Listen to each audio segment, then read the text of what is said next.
감사하며 기도드립니다. 아멘. 네, 우리 서로 또 반갑게 인사하겠습니다. 오늘 말씀에 은혜 받고 기도로 승리합시다. 우리 한번 인사하겠습니다. 말씀에 은혜 받고 기도로 승리합시다. 네, 말씀에 은혜 받고 기도로 승리합시다. 네, 오늘 이제 골로새서 마지막 말씀을 우리에게 전하고자 합니다.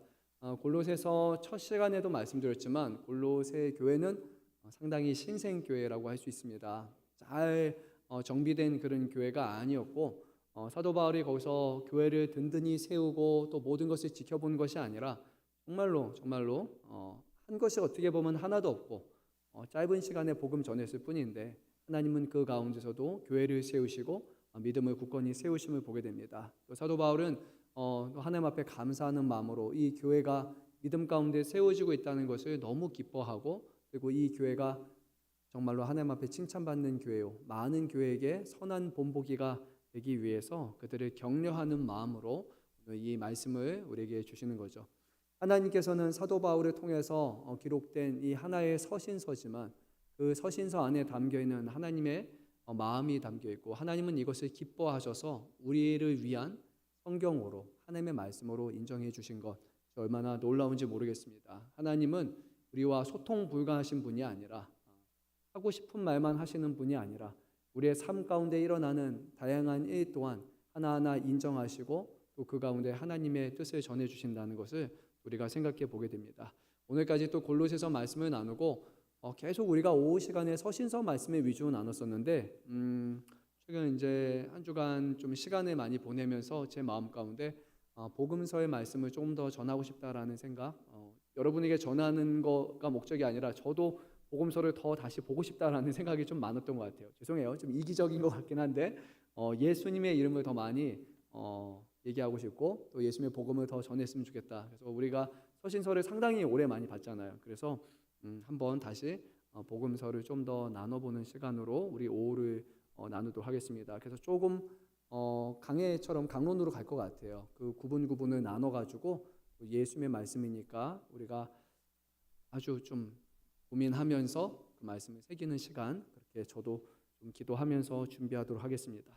자, 오늘 말씀은요, 약간 소리가 조금만 더 감사하겠습니다. 오늘 말씀은 이제 사도 바울이 사역을 끝마치면서 이 골로새 보내는 마지막 편지를 통해 가지고 이 교회를 위로하는 그런 마지막 말을 남겨주게 됩니다. 저는 개인적으로 이 말씀을 쭉 읽으면서 우리의 제목은 이렇게 했어요. 주 안에서 함께 섬기는 교회라고 했지만 저희 좀 외국식 그런 스타일로 생각해 보면 딱 하나였거든요. 고려하고 들으세요. 저는 팀 바울 약간 이런 느낌이었거든요. 그래서 여기 있는 나와 있는 한 10명 정도의 그런 동역자들이 이름이 하나하나 구체적으로 됩니다.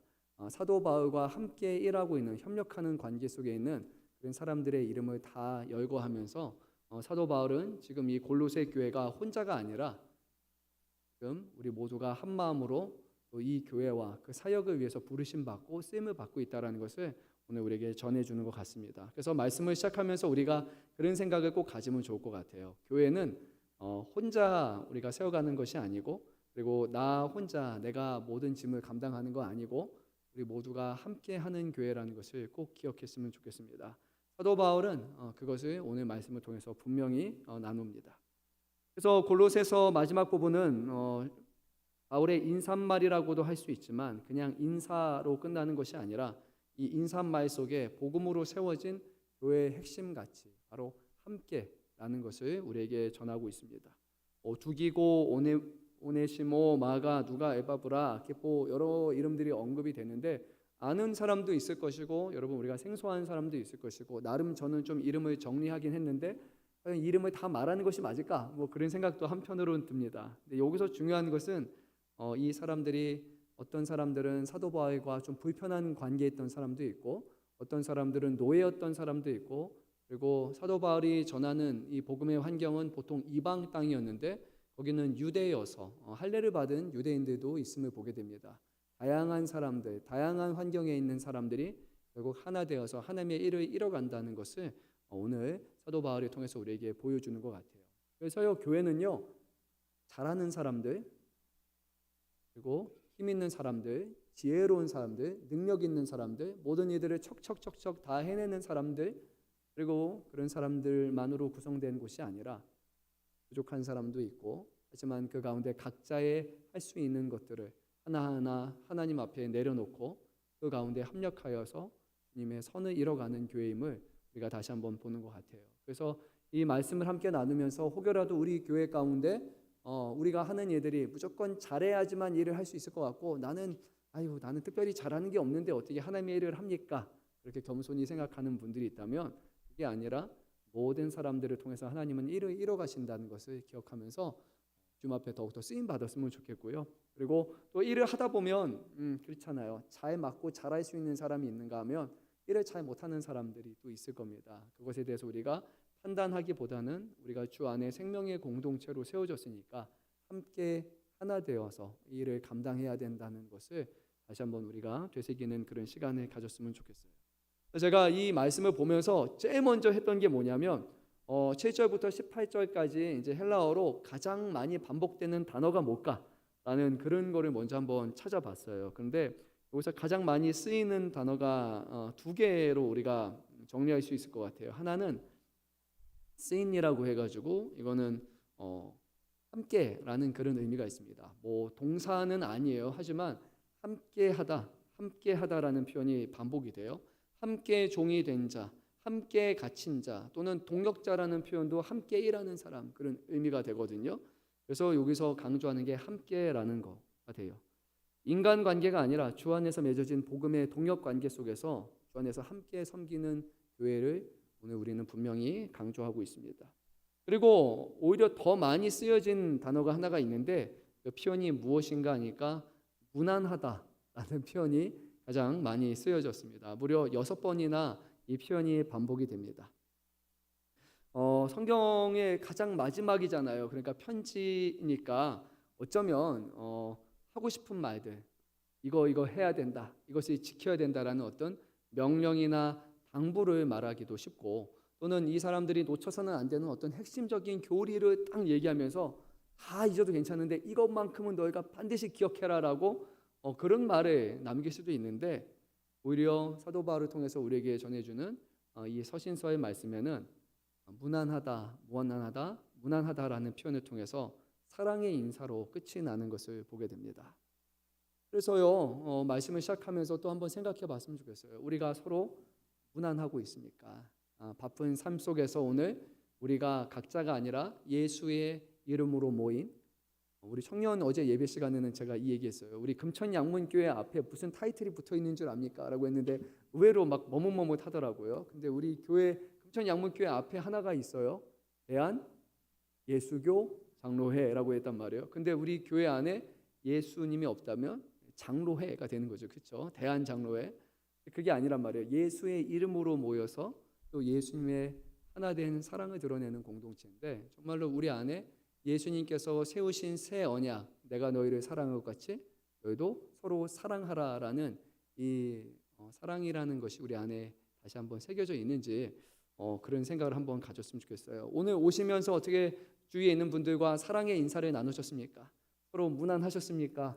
서로 볼 수 있어서 너무 즐겁다고, 오늘 와서 너무나 기쁘다라고 서로 향한 그런 사랑들을 한번 표현하셨습니까?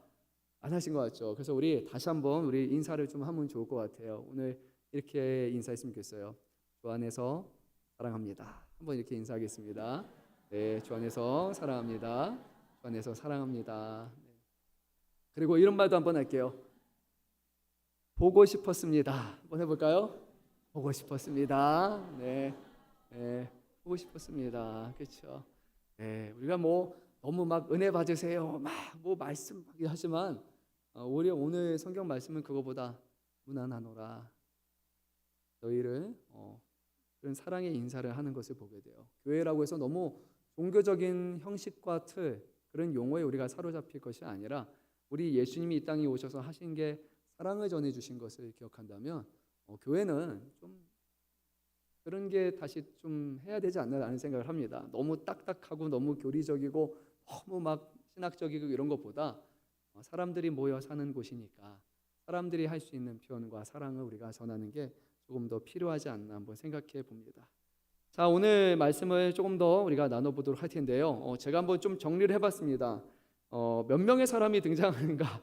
많아요, 여러분. 7절에서 8절 말씀 보면은 먼저 두기고라는 사람이 등장하고 9절에서는 오네시모, 그리고 10절에서는 아리스다고, 그리고 또 10절에 요한 마가, 그 유명한 마가복음의 마가가 등장하고, 또 예수님의 이름과 같은 예수라는 유스도라는 사람이 11절에서 언급이 되고, 12절에서 13절은 에바브라가 등장이 하고요. 14절은 사도 바울의 주치의로 알려져 있는 그런 누가가 등장이 합니다.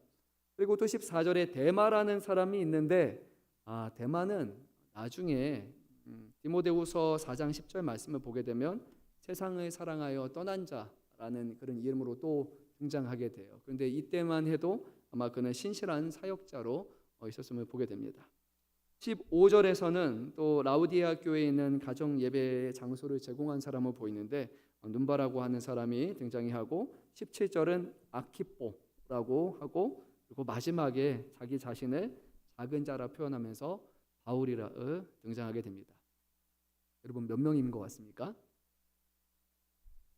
네, 몇 명이라고요? 총 몇이라고요?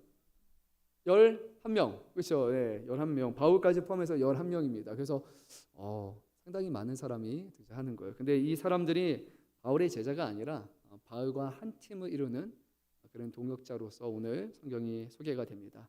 그래서 짤막하게 이 사람들을 한번 얘기할게요. 제가 아주 짤막하게 그냥 적어봤습니다. 두기고라는 사람의 이름은 보니까 행운 또는 행복한 자라는 그런 의미가 있더라고요.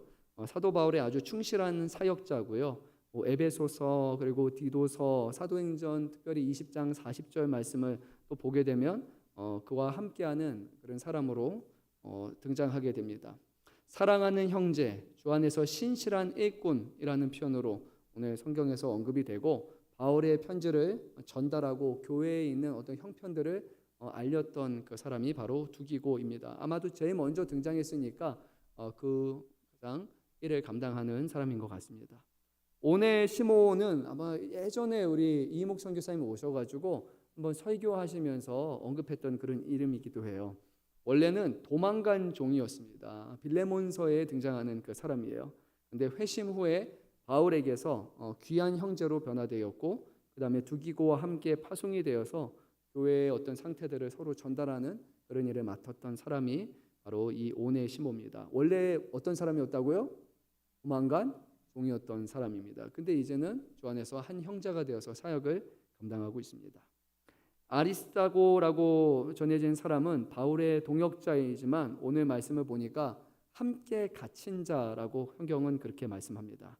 원래 마게도니아 데살로니가인인데 그가 폭동과 고난 중에 바울과 함께 했고 결국 사로잡혀서 같이 지금 어려움을 겪고 있습니다. 고난 가운데서도 끝까지 사도 바울과 동역한 그런 신실한 동역자가 바로 이 아리스다고입니다. 마가, 여러분 마가 어떤 사람인지 좀 기억이 나시죠? 그렇죠? 사도 바울과 처음에 바울의 사역을 떠났지만 이제 중간에 이탈하고 말았습니다. 그리고 나서 나중에 또 제2차 선교 여행을 함께 떠날 생각을 바나바가 자신의 생질이다 보니까 그렇게 얘기했었는데, 거기서 사도 바울이 한번 그렇게 자기 마음대로 그만둔 사람을 어떻게 우리가 할 수 있느냐. 그래서 거기서 바나바와 사도 바울이 처음부터 함께했던 사람인데 이 마가라는 한 사람 때문에 의견 차이가 생겨가지고 결국 사역을 같이 못하고 바나바와 바울이 떨어지게 되는, 사역을 각자 하게 되는 일이 벌어집니다. 우리가 마가복음을 통해서 마가를 알면 정말로 막 대단한 사람이다라고 생각하겠지만 그도 부족한 사람입니다. 하지만 훗날에 그는 베드로와 함께하면서 베드로가 만난 예수님, 베드로를 통해서 전해주신 그 말씀을 마가를 통해서, 마가의 입을 통해서 성경을 기록하게 하실 만큼 하나님께서 마지막까지 쓰셨던 사람이 바로 마가입니다. 근데 오늘 말씀을 보니까 마가하고 관계가 회복되었어요. 그래서 사역을 또 같이 하는 것을 봅니다. 예수라 하는 유스도라는 사람인데 여기서 말하는 유스도라는 의미는 원래 공의롭다라는 그런 의미가 있어요. 그래서 이름말로 하면 이름이 공의로운 예수. 이름이 좀 그렇죠. 근데 예수님이라는 이름 자체가 원래 흔한 이름입니다. 여호수아와 같은 그런 이름이기 때문에 그래서 이 사람도 언급이 되는데요. 특별히 유대계 신자 중 하나이고 그는 할레파라고 그렇게 성경이 말씀을 합니다. 사도 바울이 전했던 복음은 유대인에게 하기보다는 보통 이방 땅에 있었던 이방인들을 중심으로 하는 그런 사역이었단 말이에요. 그런데 오늘 예수라는 유수도는 유대인 그리고 할례를 받은 사람이지만 그래도 복음의 본질을 알고 또 이방인들과 함께 그 교회를 세워나가는 그런 사람으로 언급이 돼요. 바울에게는 아주 큰 위로가 된 사람이라고 하지만 그에 대한 내용은 많지는 않습니다. 에바브라라는 사람은 이름은 매우 사랑받는 자라는 그런 이름을 갖고 있습니다. 골로새 교회의 아마도 창립자라고 그렇게 사람들이 생각을 합니다. 골로새서 1장 7절 말씀을 보면 그렇게 우리가 볼 수 있어요. 바울의 동역자이고 그리고 오늘 말씀을 보니까 에바브라의 특징 중에 하나가 뭐냐면 바로 항상 너희를 위해서 기도하는 지도자다라고 그렇게 얘기를 합니다. 모든 사람이 다 에바브라처럼 다 기도하는 사람이라고 얘기하지는 않습니다. 그러니까 에바브라는 이 골로새 교회를 위해서 정말로 특별하게 기도했던 사람이라는 것을 우리가 분명히 알 수 있습니다. 항상 너희를 위하며 힘쓰며 기도했다. 누가 의사이며 또 선교의 동역자입니다. 바울과 긴밀한 동행자이고 누가복음과 사도행전 이 두 가지를 성령의 감동을 받아서 기록한 사람이 바로 이 누가로 알려져 있습니다. 데마라는 사람은 아까 좀 말씀드렸지만 당시에는 동역자였지만 후에는 세상을 사랑하여서 이 팀에서 이탈한 사람이 바로 데마입니다. 그래서 데마라는 이름을 보면서 우리 마음속에 좀 경각심을 가져야 돼요. 왜냐하면 사도 바울과 함께 되어서 정말로 열심히 사역했던 사람인데 그가 하나님을 떠날 수 있다라는 거예요. 우리가 다 되었다라고 생각하는 신앙이 얼마나 위험한지를 우리가 볼 수 있습니다. 사람의 열심으로 이르지 않았는가 저는 그런 생각을 하는 거예요. 하나님이 주시는 열심이라면 하나님 앞에 겸손을 다해서 좋은 순간이나 어려운 순간이나 그 일을 감당하겠지만 아마 데마는 하나님의 일을 하는 것보다 세상에서 살아가는 것, 세상 일을 하는 것을 더 좋아했기 때문에 결국 그 주인을 섬길 수 없다라는 주님의 말씀처럼 하나님과 세상 이 둘 중에 세상을 택한 사람 그가 바로 데마입니다. 눈바라는 사람은 라우디아 교회에 있는 거기에 예배 장소를 제공했던 사람이에요. 라우디아 교회는 그렇게 잘 갖춰진 큰 교회가 아니라 아마 소수로 이루어진 그런 집에서 하는 아주 작은 교회인 것처럼 그렇게 보입니다. 근데 그곳에서 사람들이 많지 않았지만 장소를 제공하면서 주님을 섬기는 교회를 세웠던 사람이에요. 아키포라는 사람은 빌레몬의 가정으로 추정이 됩니다. 말씀을 보면 직분을 온전히 이루라라고 권면을 하니까 아키포는 받은 직분이 있는 사람, 또 하나님의 주시는 직분에 따라 열심히 헌신하고 섬기는 사람이라는 것을 우리는 보게 됩니다. 다양한 사람들에 대해서 우리가 함께 살펴봤고요. 우리 말씀을 조금 더 내용을 보도록 하겠습니다. 앞서 말씀드린 것처럼 오네시모라는 사람을 한번 생각해 보면요. 골로새 지역의 출신인데 빌레몬 가정의 노예였습니다. 어떤 이유인지는 모르겠어요. 하지만 그가 도망쳤다가 나중에 바울이 감금되어 있는 곳에서 놀랍게도 바울을 만나 복음을 통해서 회심한 사람이 되었는데 바울은 이 오네시모를 나중에 뭐라고 부르냐면 내 심장이다 라고 부를 만큼 그를 향한 아주 깊은 애정을 드러냅니다. 그리스도 안에서 종과 주인의 사이가 바뀔 수 있다. 그리고 종과 주인의 사이가 서로가 싸우고 도망가는 사이가 아니라 새롭게 재정리될 수 있다는 것을 보여주기 위해서 그를 두기고와 함께 골로새에 보내준 것으로 우리는 생각할 수 있습니다. 오늘 말씀을 보면요, 우리가 한 가지 기억해야 될 것이 분명히 있습니다. 복음은 갖고 있는 아주 특징 중에 하나가 있는데 복음은 다양한 사람들을 하나로 묶는다는 것입니다. 혈연이 아니라 그리고 지역이 아니라 이 사람들은 십자가의 피로 맺어진 사람들이었고 이런 사람들을 뭐라고 사도 바울이 부르냐면 형제다, 형제라고 그렇게 표현을 씁니다. 우리 교회에서 자주 쓰는 표현 탑2 중에 3개 중에 하나잖아요. 형제님, 자매님, 성도님 이런 표현을 많이 쓰잖아요. 근데 우리가 생각하는 형제가 그냥 성도님이라고 부르기는 뭐하고 조금 약간 젊은 사람이니까 우리가 형제님, 형제님이라고 부르지만요.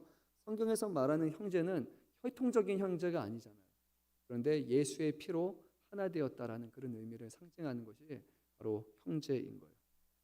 그래서 이 형제된 사람들은 지위도 다르고요. 그리고 지역, 살아온 배경, 모든 것이 다릅니다. 그런데 그 안에서 한 형제가 되었기 때문에, 한 가족이 되었기 때문에 서로를 평가하는 사람이 아니라, 서로를 헐뜯는 사람이 아니라 서로를 살리고 세워가는 그런 사람으로 세워지는 거예요. 이게 교회 안에서 맺어되는 관계라는 것입니다. 교회는 서로 경쟁하기 위해서 오는 것이 아니에요. 서로의 잘한 것, 잘못한 것을 드러내기 위해서 오는 것이 아닙니다. 그리고 서로를 위해서 불만을 토로하기 위해서 오는 것이 아닙니다. 성도가 아니라 한 사람 한 사람이 내 가족이라고 여긴다면, 때로는 마음의 불편함도 있고 미워하는 마음도 있겠지만 내 혈연이고 내 가족이라고 생각한다면 끝까지 사랑으로서 기다리고 섬길 수 있는 거예요. 그게 우리가 해야 되는 역할이기 때문이잖아요. 근데 그것이 사람의 혈통도 아니라 예수의 피로 말미암아 한 형제와 한 자매가 되었다면 우리는 생명으로 그리고 하나님의 약속으로 맺어진 관계이기 때문에 내 마음을 괴롭게 한다 할지라도 그 사람을 끝까지 사랑하고 그 사람과 함께 일하기 위해서 우리는 힘써야 되는 거예요. 교회 안에 골로새를 비롯한 모든 교회는 늘 분열 그리고 성도 간의 다툼의 문제가 있었습니다. 그때마다 형제라는 표현이 얼마나 이들에게 부끄럽게 들렸을까요? 형제다, 한 형제다라는 표현이 이들에게는 어떻게 다가왔을까요? 오늘도 우리는 주 안에서 한 형제 자매 또 한 몸 된 교회라고 성경은 우리에게 말씀합니다. 우리가 정말로 한 몸이 되었는지 한 형제가 되었는지 우리가 한번 돌아봐야 되는 것 같아요. 물론 가정마다 모든 가족분들이 서로 화목하게 지내는 건 아닌 것 같아요. 서로 생각도 다른 거예요. 하지만 호적에 같이 들어가 있고 그리고 같은 이름을 성을 따고 있고 또 같이 살아온 사람들이기 때문에 그래도 내 가족이다라고 해서 까지 품는 것이 우리 인간의 그런 형제 그런 자매 관계라면 하나님 안에서 맺어진 관계는 얼마나 귀하겠습니까? 교회는 조직이 아니에요. 조직화된 교회라고 표현을 하지만 교회는 조직이 아닙니다. 조직은 서열이 있고 그리고 그 가운데서 맡겨진 책임과 그리고 책임을 감당하지 못하는 사람들에게 어떤 책망과 그런 일들이 많을 거예요. 하지만 교회는 기본적으로 조직이 아니라 관계라는 것을 우리가 기억을 해야 됩니다. 그래서 못하는 사람이 있다면, 힘들어하는 사람이 있다면 왜 하지 못하느냐고 말하는 것이 아니라 형제의 아픔과 형제의 어려움을 생각하면서 어떻게 그 사람을 세워서 그 사람과 함께 일을 할 수 있을까라는 건설적인 방향으로 우리는 일을 이뤄가야 됩니다. 직분과 역할이라는 것보다는 먼저 형제와 자매로 부르신 그 관계가 우리 가운데 회복되어야 할 것입니다. 우리가 서로를 사랑받는 형제로 대한다면, 사랑받는 자매로 대한다면 교회는 그 가운데서 생명력을 분명히 얻을 것이라고 생각합니다. 하지만 비교의 대상이나 평가의 대상으로 생각하기 시작할 때 교회는 거리를 두게 되고 교회 안에는 분열이 끊이지 않게 됩니다. 자, 우리 한번 12절 말씀을 한번 읽어보도록 하겠습니다. 그리스도 예수의 종인 너에게 온 에바브라가 너에게 문안하느니라. 그가 항상 너희를 위하여 애써 기도하여 너희로 하나님의 모든 뜻 가운데서 완전하고 확신하기를 구하느니. 아멘. 이 에바브라라는 사람은 골로새 복음화의 핵심 인물이고요. 사도 바울의 제자, 동역자, 또 아마도 라오디게아와 히에라볼리의 교회 설립에도 영향을 끼치는 선교의 그런 개척자라고 많은 학자들이 그렇게 추정하고 있습니다. 앞서 말씀드린 것처럼 기도 중에 늘 너희를 위해 애써, 정확한 표현은 싸우는 사람이라고 얘기해요. 그냥 너희를 위해 애써 기도한다라고 하지만 이 표현이 기도로 애써 싸운다라는 표현이 아마도 더 적절한 표현인 것 같아요. 이 시대에서 이 골로새 교회를 세우기 위해서 그가 어떤 마음을 가지고 했는지를 우리가 보게 됩니다. 그의 사역은 말보다 중보 기도로 교회를 세운 사역자의 전형의 모습을 잘 보여주는 그런 사례라고 우리가 할 수 있습니다. 사람의 협력과 사람의 힘만으로 가지고 하나님의 일들이 이루어지지 않습니다. 그는 하나님 앞에 엎드리고 하나님 앞에 기도로 살아가는 그런 모습을 통해 우리가 다시 한번 잊고 있는 부분을 떠오르게 하는 거예요. 복음을 전하는 다양한 사람들이 언급되고 앞서 말씀드린 것처럼 자주 반복되는 접두어 바로 함께라는 표현인데요. 함께 종된 자 그리고 동역자도 하나의 단어인데 원래 그 앞에 함께라는 표현이 들어가 있습니다. 그리고 함께 갇힌 자라는 표현도 한 단어로 헬라어로는 되어 있는데 그 앞에 함께가 묶여서 아예 하나 단어로 그렇게 말해요. 그러니까 사도 바울이요 어떻게 보면 평소에 쓰이지 않는 용어인 것 같아요. 근데 그 용어를 함께를 아예 붙여서 하나의 단어로 만든 게 있어요. 오늘 표현은 그런 표현이에요. 함께 종된 자, 우리가 들어도 함께 종된 자, 이게 세 글자가 네 개가 합친 거잖아요. 그런데 이 단어가요 함께 종된 자라는 하나의 단어예요. 이런 성경의 사도 바울의 용어들, 성경의 용어들은 흔한 용어가 아니에요. 거의 유래를 찾아볼 수 없는 용어를 사용한단 말이에요. 그러니까 의도적으로 이 단어를 만들어서 우리에게 전해줍니다.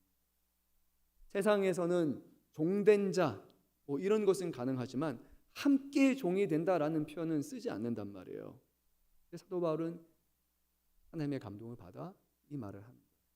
세상에서 누군가가 종이 되었지만 그 사람만 종이고 노예가 아니라 우리도 그리스도 안에서 다 하나 된 종이 되어서 주님을 섬기는 것입니다. 그러니까 누가 종이고 누가 주인이라고 해서 서로의 어떤 서열이나 서로의 것을 판단한 것이 아니라 우리가 주 안에서 다 겸손한 종으로 살아가고 있으니까 이제는 동역자가 되었습니다라고 우리에게 전하고 있는 거예요. 함께 갇힌다라는 표현도 하나의 단어로 성경은 기록하고 있습니다. 함께 갇힌 자 이런 표현 단어는 원래 없어요. 하지만 주 안에서 형제가 되었기 때문에 하나 되었다라는 것을 강조하기 위함입니다. 그래서 오늘 말씀을 헬라어로 좀 이렇게 볼 수 있다면요. 어떤 부분을 강조하고 있는지를 우리가 잘 알 수 있어요. 또 바울은 늘 함께하는 사람들, 함께하는 사람들이 얼마나 귀한 사람들인지 그리고 함께하는 사람들을 통해서 하나님의 일들이 이루어진다라는 것을 우리에게 분명하게 전하고 있는 거예요. 골로새 교회 안에서도 열심히 일을 감당하는 사람이 있을 것이고 그리고 뒤에서 빠지는 사람들이 있을 것입니다. 누군가는 열심히 남들보다 헌신하고 수고하고 훨씬 잘하는 것처럼 보이는 사람이 있는가 하면 저 사람은 아무런 역할도 하지 않고 그냥 항상 도움만 받는 것처럼 어쩌면 좀 불필요한 짐짝처럼 느껴지는 그런 사람들도 있을 거예요. 사람은 기본적으로 평가하는 것에 익숙한 사람들이잖아요. 평가를 너무나 잘하잖아요. 저 멀리서 보이는 사람도 위아래 한번 보면은 바로 옷 입은 것만 봐도 어떤 사람이다라고 우리는 평가를 늘 내리잖아요. 근데 사도 바울은 평가하는 사람들이 아니라 교회에 있는 사람들은 함께하는 사람이다. 함께하는 사람이다라는 것을 얘기를 했습니다. 교회 안에서 우리 이제 오늘 권사회 모임이 있죠, 그렇죠? 권사회에서도 모이면 열심히 하시는 분이 있는가 하면 조금 이제 덜 하시는 분도 있을 거고 예전에는 열심히 하시다가 요즘엔 몸이 좀 힘들고 그러셔서 못 하시는 분이 있잖아요. 근데 우리의 기본적인 생각은 한 사람 한 사람이 주 안에서 함께 한다는 겁니다. 누구는 움직여서 일을 할 것이고 누구는 기도로 동역하시는 분들이 있을 겁니다. 누구는 몸으로 움직이지는 못하지만 섬겨주는 것으로 물질적으로 함께하는 이들도 있을 겁니다. 어떤 것이 더 귀하고 어떤 것이 덜 귀하냐라는 그런 우선순위를 나누는 것이 아닙니다.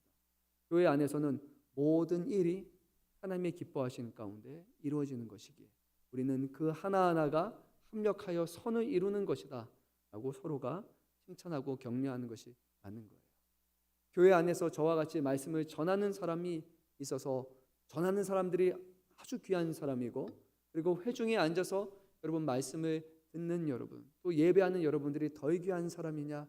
여러분 전혀 그렇지 않습니다. 이 자리에 목사만 있다면 거기에 교회겠습니까? 어쩌면 죄송해요. 이거는 편집을 해주셔야 되는데 약간 지옥일 수도 있어요. 하면 노예 때 뭐 이런 데 가면 목사가 너무 많으면 말이 많아요. 그래서 듣는 사람은 없고 다 자기 하고 싶은 말만 하는 그게 아마 목사들의 모임이 될 수도 있는 거예요. 전하는 사가 있고 어떤 분들은 조용히 잘 들어주는 분이 있어요. 어떤 분들은 조용히 손을 잡아주는 분이 있고 조용히 기도하시는 분들이 있습니다. 교회는 다양한 분들이 함께 되어서 함께 협력해서 하나님의 일을 이루는 교회라는 것을 기억해야 됩니다. 사도 바울은 내가 큰 자다라고 결코 얘기하지 않습니다. 내가 가장 작은 사람이다라고 늘 자기 자신을 낮춥니다. 그것이 바로 예수님께서 보여주시는 본이었고, 예수님은 제자들과 함께 일하셨어요. 근데 여러분, 그 제자들이요, 제대로 된 제자들이었습니까? 아니었죠. 예수님 십자가에 달려 죽으시고 끝까지 지킨 제자들이 있었습니까? 다 도망갔어요. 오합지졸이었습니다. 예수님이 의존할 수 없는 사람들이었어요. 마지막에 그나마 수제자라고 할 수 있는 3명의 무리를 데리고 가서 이제 내가 괴로워서 죽게 되었으니 나와 함께 기도하자. 그리고 너희가 깨어서 나를 위해서 기도해라라고 했지만 기도하시다가 와서 보니까 제자들 다 졸고 있었어요. 예수님이 어떻게 너희가 1시간도 깨어서 기도하지 못하느냐라고 할 만큼 이 제자들은 아주 믿음 좋은 제자들 다 아니었습니다. 근데 예수님은요, 그런 사람들과 함께 일하셨습니다. 가르치셨고 그들을 설득하셨고 깨우치셨고 끝까지 사랑하셨고 끝까지 믿으셨고 그들을 통해서 주님의 나라를 이룰 것이라는 그런 명령까지 우리에게 허락하여 주셨음을 보게 됩니다. 우리에게 하나된 교회로 세우셨다면 우리 교회에서 함께 할 수 없는 사람 단 한 사람도 있을까요? 없을까요? 없습니다. 한 사람도 없습니다. 우리 교회는 함께 할 수 없는 사람 하나도 없어요. 우리가 예수 안에서 형제 자매라고 믿는다. 주님의 생명으로 피값으로 하나 되었다는 사실을 우리가 기억하고 있다면, 그리고 우리가 서로를 사랑하기 위해서 힘쓴다면요, 는 항상 함께 일할 수 있는 동역자라는 것을 반드시 기억해야 합니다. 그래서 교회 사역은요, 내 것이 아닙니다. 우리의 것입니다. 함께 섬길 때 우리는 혼자라는 한계를 넘어설 수 있습니다. 교회의 위대한 역사는요, 바울 그리고 아주 유명한 사람들을 통해서 남겨진 것이 아니라 그 사람 뒤에 있는 수많은 이름 없는 동역자들을 통해서 교회가 세워졌다는 것을 기억해야 됩니다. 어쩌면 우리는 너무 이름이라는 것에 속아 넘어가는 것일 수도 있어요. 저는 예수님이라는 이름을 생각해 보면 이게 놀랍게 느껴지는 거예요. 이스라엘 사람들에게 가장 흔한 이름 중에 하나였던 예수라는 이름을 예수님은 달고 오셨습니다. 모두가 알아봐줄 만한 그런 특별한 이름도 있었을 텐데, 훨씬 멋있고 거창한 그런 이름도 있었을 텐데, 예수라는 이름은요, 들어도 사람들에게 별로 공감이 되지 않는 예수 아마 이렇게 모였으면 예수 한 10명 됐을 거예요. 그렇게 흔하고 흔한 이름이 바로 예수라는 이름이었어요. 예수님은 그 예수라는 이름을 취하셨어요. 자기 자신의 존귀함을 드러내는 것이 아니라 자기 자신의 겸손함을 드러내셨던 겁니다. 오늘 이 자리에 나와 있는 우리 성도 여러분 한 사람 한 사람이 바로 하나님의 일들을 감당하는 귀한 동역자라는 것을 반드시 기억하셨으면 좋겠습니다. 사람들이 인정해주고 어디에 우리 이름이 새겨져야 우리가 정말로 대단한 사람이 아니라 빛도 없이 또 영광도 없이 정말로 하나님의 선한 일에 순종하고 동참하는 동역자인 여러분들을 통해서, 우리를 통해서 하나님은 지금도 이 교회를 세우시고 하나님의 놀라운 일들을 이뤄가십니다.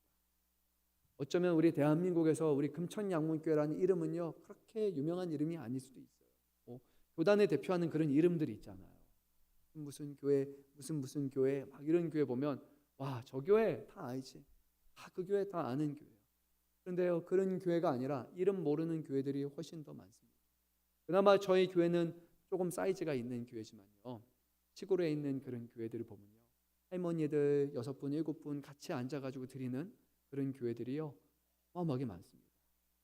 거기에는 어떤 영광도 없이 어떤 자기를 드러낼 수 있는 기회도 없습니다. 묵묵히 그곳에서 하나님의 일을 감당하는, 다만 하나님의 일을 감당하는 동역자로서 그 사명을 감당하는 것입니다.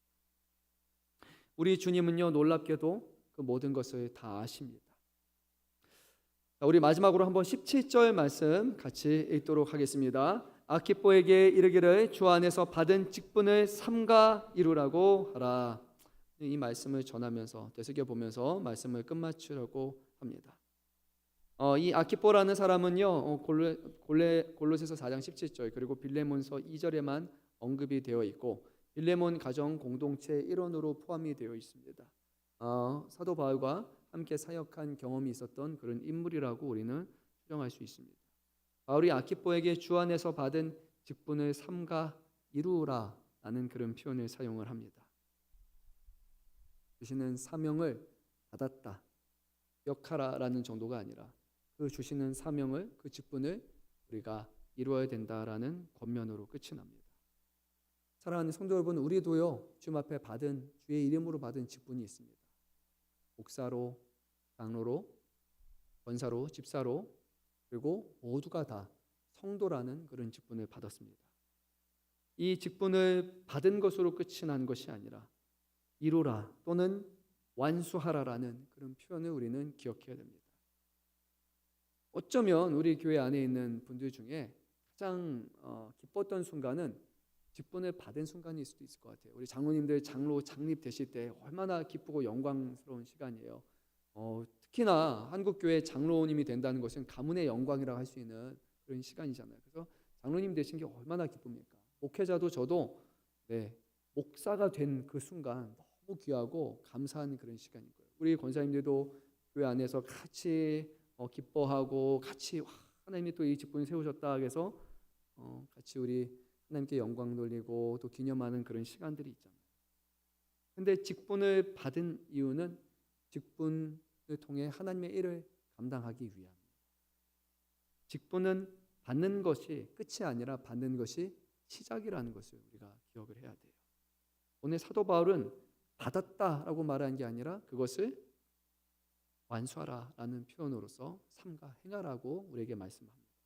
즉 시작보다 끝이 더 중요하다는 것입니다. 많은 사람이 처음에는 열정적으로 일을 시작합니다. 그런데요, 끝까지 충성하는 사람은 많지 않습니다. 하나님은 화려한 시작보다는 신실하게 그 일을 감당하는 사람을 기억하시고 기뻐하십니다. 충성된 종, 신실한 종, 끝까지 지켜 행하라. 놀랍게도요, 이것이 성경 신약에 가장 많이 반복되는 그런 표현일 겁니다. 끝까지라고 성경은 말씀합니다. 주시는 사명, 주신 직분이 얼마나 귀한지를 안다면 우리는 그 직분의 자리를 지켜서 완수해서 우리 하나님의 뜻을 이루는 칭찬받는 종이 되는 것이 얼마나 복된 일인지를 분명하게 기억해야 됩니다.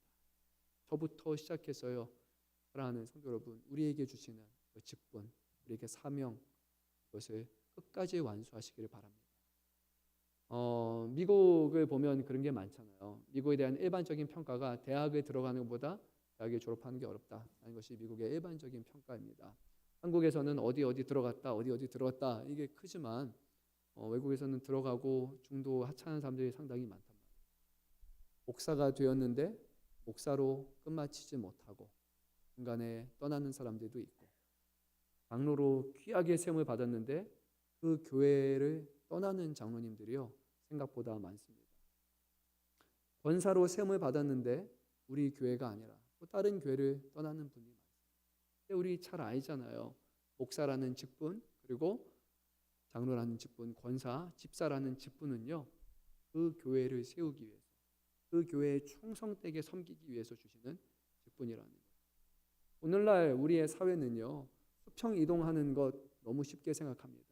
이 교회만 교회냐, 옆에 가도 또 교회다, 저기도 교회가 많고 저기도 교회가 많다.